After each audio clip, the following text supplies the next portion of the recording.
بینەرانی بەڕێز هەلومەرجێکی نائاسایی هەرێمی کوردستانی عراقی گرتوێتەوە. بارودۆخەکە گەیشتۆتە ئەوەی کە پەرلەمانی هەرێمی کوردستان کۆبوونەوەی نائاسایی بۆ ساز بدا بە مەبەستی تاوتوێکردنی ئەو داوایانەی کە خۆپیشاندەران هەیەە بە تایبەتی لە شاری سلێمانی. بۆ زانیاری زیاتر و بڕێک تشک خستنە سەر ئەو هەلومەرجە نوێی کە هاتوۆتەوە لە ستۆدیۆی تەلەڤیزیۆنی بەشی کوردی دەنگی ئەمریکا میوانداری کاک عەلی کەریم سەرۆکی ئەنستۆی کوردستان بۆ مافەکانی مرۆڤ دەکەیت. کاک عەلی سوپاسی ئامادەبوونت دەکەم لەم ماوەی سەردانەتا بۆ واشنگتن کە ئەم دەرفەتە پێداین. زۆر سپاس بۆ تەناوت. بە سەرەتا لەو پرسیارەوە دەست پێ بکەین. ئەمەی کە لە هەرێمی کوردستانی عراقدا ڕوودەدا شتێکی چاوەڕوانکراو بوو؟ بەڵێ بە بڕوای من مادەم لە هەرێمی کوردستان نائادالەتی و گەندەڵی و بمافێکی وا زۆر هەیە، مادەم لە هەرێمی کوردستان جۆرێک لە ئازادی هەیە کە خەڵک نەفەسی ئازادی تێدا بدات و فعلەن کە کێشە و قەیرانی هەیە تعبیر لە کێشەکانی خۆی بکە و داواڕاوەکانی خۆی بە شێوازی جۆرا و جۆر بێنێتە پێشەوە. هەموو ئەوانە بە فعلی ئەومان پێ دەڵێ بەڵێ چاوەڕوانکراو بوو کە هەرێمی کوردستان لە حاڵەتی جواب نەدانەوەی لەلایەن دەسەڵاتی هەرێمی کوردستانەوە بۆ خواستەکانی خەڵک بگاتەوە قۆناغی کە خەڵک خۆپیشاندان بکە و خۆپیشاندانەکانی ڕۆژ بەڕۆژ لە فراوانتردا بن. قسەی جددیش لێرەوەیە ئێمە چەند مسلەمەیەکەیە دەبێت لەسەریان ڕێککەوین دوای قسە لەسەر چارەسەری و دۆخە بکەین. ئەو مسلمانە بڵێ خاڵی یەکەم ئەوەیە کە لە هەرێمی کوردستان دەبێت بڕوابەوە بینی قەیرانێکی قوڵ هەیە لە سیستەمی سیاسی لە هەرێمی کوردستان کە ئەو قەیرانە قوڵە خۆی لە کۆنی سیستەمی بەڕێوەبردن لە هەرێمی کوردستان و خۆی لە زاڵبوونی حزب بەسەر حکوومەتی هەرێمی کوردستان و خۆی لە زاڵبوونی بیری ناوچەگەرێتی و لە زاڵبوونی ڕوئیایەکی ناتەندروست بۆ سیاست و بۆ ممارسەکردنی سیاستدا دەبینێتەوە. واتە تێکەڵبوونی بازار و سیاست، تێکەڵبوونی حزب و سیاست، تێکەڵبوونی بنەماڵە و سیاست وای کردو جۆرێک لە حکومڕانی لە هەرێمی کوردستان بێتە ئاراوە کە لە ئاستی قۆناغەکە نەبێت و نەتوانێت وەڵامی خواستی پێشکەوتوی خەڵکی کوردستان بداتەوە. ئەم قەیرانە بە فعلی کاتێک ئەو بڕوایەمان لا دروست دەکات کە لە هەرێمی کوردستان مادەم قەیران هەیە بیر لە چارەسەری بکەینەوە. خاڵی دووەم مسلەمەی دوم ئەوەیە ئەو داواکاریانەی ئەمڕۆ خۆپیشاندەران هەیەە داواکاری ڕەوان بە پێوە نێودەوڵەتیەکان، ڕەوان بەپێی خواستەکانی خەڵکی کوردستان، ڕەوان بەپێی یاساکانی هەرێمی کوردستان و ڕەوان بەپێی ئامانجەکانی حزب سیاسیەکانیش لە کوردستان. خاڵی سێیەم مسلەمەی سێیەم ئەو خۆپیشاندانانەی لە هەرێمی کوردستان هەن نوێنەرایەتی حزبێک لایەنێک گروپێک ناکەن بەڵکو خۆپیشاندانی خەڵکن، ڕۆشنبیران و کۆمەڵگەی مەدەنی و پارتە سیاسیەکان و هەموو خەڵکیاندا بەشدارە. بۆیە زوڵم لە خۆپیشاندان دەکەین و خۆپیشاندەران دەکەین لە هەرێمی کوردستان ئەگەر بیان خینە پاڵایەنێکی دیاری کراو بەڵکو ئەو خۆپیشاندانی بەشێکی شەقامی هەرێمی کوردستانە بە هەموو ڕنگ و ڕوئیا جیاجیەکانیەوە. مسلەمەی چوارەم کە بۆ چوری من خاڵێکی زۆر گرنگە ئێمە هەمومان بە کە خەڵکی کوردستانین مڵکی هەمومانە کوردستان بە هەمومانەوە جوانە. ئەم قاعیدەیەومان لەسەر پێویست دەکا کە بڵێم پێویستە هەمومان بەشدار بین لە سوڵتە و سەروەت لە هەرێمی کوردستاندا. واتە کەسێک نەبێ، گروپێک نەبێ، حزبێک نەبێ احتیکاری بازار و احتیکاری دەسەڵات و احتیکاری سەرمایە و احتیکاری حزب و احتیکاریش هەموو بابەتە زیندوەکانی ژامکە لە هەرێمی کوردستان. ئەم پێنج بابەتە سازش هەڵنەگرە کە وەکو مسلەمە دەبێت لەسەریان ڕێککەوین لە دوای ئەوانە دەتوانین بیر لە سارەسەرێکی جددی دۆخەکە بکەینەوە. بەس لە مەسلەی گەندەڵی کرد نەکرد ئێستانی دەمێ ساڵە گەورە کاربەدەستانی هەرێمەکەش دان بۆدا دەنێن گەندەڵی هەیە. بەڕای جەنابە بۆچی بەرنمەیەکی ڕژد نەبوو هەتا ئێستا بۆ چارەسەرکردنیە ئەم گەندەڵیە؟ بەشێکی ڕەنگە نیانویستی بە گەندەڵی لەناوبەرن، بەشەکەی تری پێوەستە بەوەی کە فعلا لە هەرێمی کوردستان گەندەڵیەکە لە تااقەت دەرچووە. یعنی نسبەی گەندەڵی لە وڵاتان ئەگەر 5 و 10 و 15 و 20 بێ لە هەرێمی کوردستان زۆر جاوە بە ئەگەر نسبەکە لەگەڵ عێراق وەرگین لە 100% تێپەڕاندووە. واتە بە تعبیرێکی زۆر سادەتر دەکرێت ناوی بنین بە تاڵانبردننی سەروەتی هەرێمی کوردستان لەلایەن چەند کەسێکی دیاریکرا و چەند کۆمپانیایکی دیاریکرا و چەند گروپێکی دیاریکراوە. ئەمە لە حەدی گەندەڵی دەرچووە. ئەم گەندەڵیە چۆتە ناو هەموو سیستەم و کایە جۆرا و جۆرەکانی ژیانی سیاسی و ئابووری و کۆمەڵایەتی خەڵکی کوردستانەوە. واتە شتێک نەماوە بە دیاریکرا بە بڕیارێک بە یاسایەک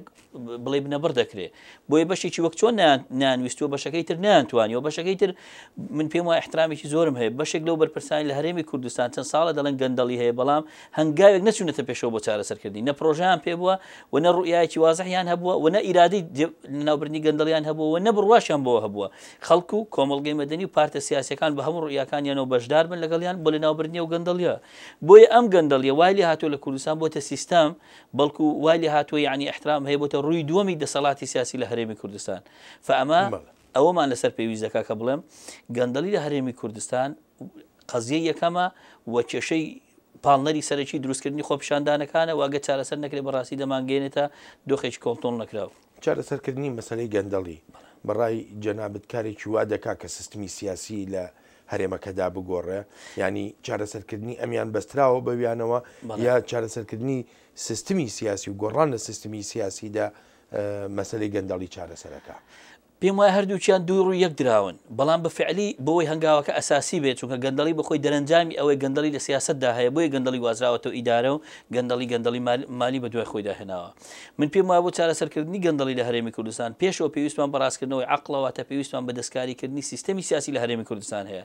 واتە پێویستمان بەوەی سیستەمێکی سیاسی دیموکراتی شەفاف دروستکەین کە سەروەری یاسای تێدا بێ، کە سەربەخۆیی دادگاکانی تێدا بێ، کە دادوەرەکان توانای لێپرسینەوەیان هەبێ، کە ئەو دەستگای نیشتیمانی وە هەبن بتوان لە گەندەڵی بپرسنەوە، واتە حیزب لە حکوومەت دوور بخینەوە، واتە بازار بۆ بازار بجێڕینەوە، واتە احتیکار لە بازار نەهێڵین. بە تعبیرێکی زۆر سادا پێویستمە بە ریفۆرمێکی جدی لە سیستەمی سیاسی و لە بیرکردنەوەی سیاسی هەرێمی کوردستاندا هەیە لەسەر ئەو دەستکاریکردنە سەر بنەمای و دەستکاریکردنە حکوومەتێکی نوێ، عەقڵیەتێکی نوێ، سیستەمێکی نوێ لە هەرێمی کوردستان دروست بێت، لەوێدا گەندەڵی دەگاتە ئاستێکی زۆر کەم، یان لەوێدا ماوەی ڕوبەڕووبوونەوەی گەندەڵی زۆر بەرفراوان دەبێت و هێزی جۆرا و جۆر لەدایک دەبن بۆ ڕوبەڕووبوونەوەی گەندەڵی، میکانیزمی عەمەلی و قانونی جۆرا و جۆر سەر هەڵدەدەن بۆی گەندەڵی لەناوبەرین. مەسەلەی سیستمی نوێ پێ دوایە هەڵبژاردننی پێشوەخت ڕۆڵێکی یارمەتی دەرببینێ لە دروستبوونی ئەو سیستمە نوێدا بە خۆت دەزانی سەرۆکی هەرێمی کوردستانی عێراق داوا لە پەرلەمان دەکا تاوتوێی مەسەلەی هەڵبژاردننی پێشوەخت بکرێن. ئەگەر هەلومەرجی لەبار بگونجێ بۆ ئەوەی فعلەن هەڵبژاردنەکە پێشوەخت دەرەنجامەکانی دیاریکراو نەبن، بە دڵنیاییەوە هەڵبژاردننی پێشوەخت هۆکارێکی یارمەتی دەردەبێت بۆ دەرچوون لەم قەیرانە، بەڵام لە کاتێکدا کە هەلومەرجی دیموکراسی و لەبار بڕەخسێنرێ بۆی هەڵبژاردنێکی دیموکراسی تێدا بکرێت، ئەینا بە هەمان پێکاتەی سیستەمی سیاسی لە هەرێمی کوردستان و بۆ کۆنتترۆڵی کە بۆ دەستگاکانی بەڕێوەبردننی هەڵبژاردن لە هەرێمی کوردستان بۆ کۆمسیۆنی باڵای هەڵبژاردن کراوە و بەو زاڵبوونەوەی حیزب بەسەر حکوومەتدا و بەو دیاریکردنی فەرمانبەرانی کە شەرپەرشتی هەڵبژاردن دەکەن لای حیزبەکانەوە و بەوەی کە تاکو ئێستا دام و دەستگا سەربازیەکان لەژێر دەسەڵاتی حیزبەکاندان بەم پێکاتەوە بەم کللتورۆم پێم وایە دەگەینەوە هەمان دەرەنجام. ئەگەرچی قسەی جددیشم لەوەیە، ینی هەڵبژاردن لە هەرێمی کوردستان بەڕاستی چارەسەرێکە ڕەنگە لە زۆر چارەسەر لاوەچەکانی دیکە باشتر بێ، بەڵکو بتوانین ڕوئیای دیکە بینە ئاراوە، بەڵام قەناعەتی من وایە ئەگەر دۆخەکە بەم دۆخی ئێستاوە بێ دەرەنجامەکانی هەڵبژاردن وەکو ئێستا دەکەونەوە، فبۆی گۆڕانێکی وا دروست ناکە. ئێمە پێویستمان بەوەیە زمینەیەکی لەباری دیموکراسی بڕەخسێنین تا هەڵبژاردنێکی دیموکراسی لەباری تێدا بڕێوچێ، ئەو کاتە ڕەنگە پێکاتەی سیاسی لە هەرێمی کوردستان بگۆڕێ، ئەو کاتە ڕەنگە طبقەیەکی سیاسی تازە دروست بێت کە لەوێدا کێشەکان چارەسەر بکرێن. بۆ ڕەخساندنی ئەو زمینەیە ڕۆڵی ڕێکخراوەکانی کۆمەلگای سیڤیل، ڕۆڵی ڕێکخراوی کوردستان بۆ مافەکانی مرۆڤ و ڕێکخراوەکانی تریش دەبێت چی بێت؟ ئێمە پێم وایە دەبێت هەمومان ڕۆڵێکی سەرکردان و مێژویانەمان هەبێت لە دەروی بەرپرسیارێت لە دەروی بەرژەوەندی و بەرپرسیارەتی تایبەتیەکانمان، واتە هەم پارتە سیاسیەکان کە پێش کۆمەڵگەی مەدەنی و پێش مدیاکانی پێویستمان بەوەیە خودی پارتە سیاسیەکان بیسەلمێنن دیموکراسین و دیموکراسیەتیان دەوێت و بەرژەوەندی میلەتەکان، بەرژەوەندی نەتەوەکان، بەرژەوەندی دیموکراسیەتیان پێ گەورەتر لە بەرژەوەندی گروپێک و نخبەیەکی دیاریکراوە. خاڵی دوو کۆمەڵگەی مەدەنی فعلەن دەبێت قسەی جددی و ڕاستەوخۆ و یەکلاکەرەوە بکە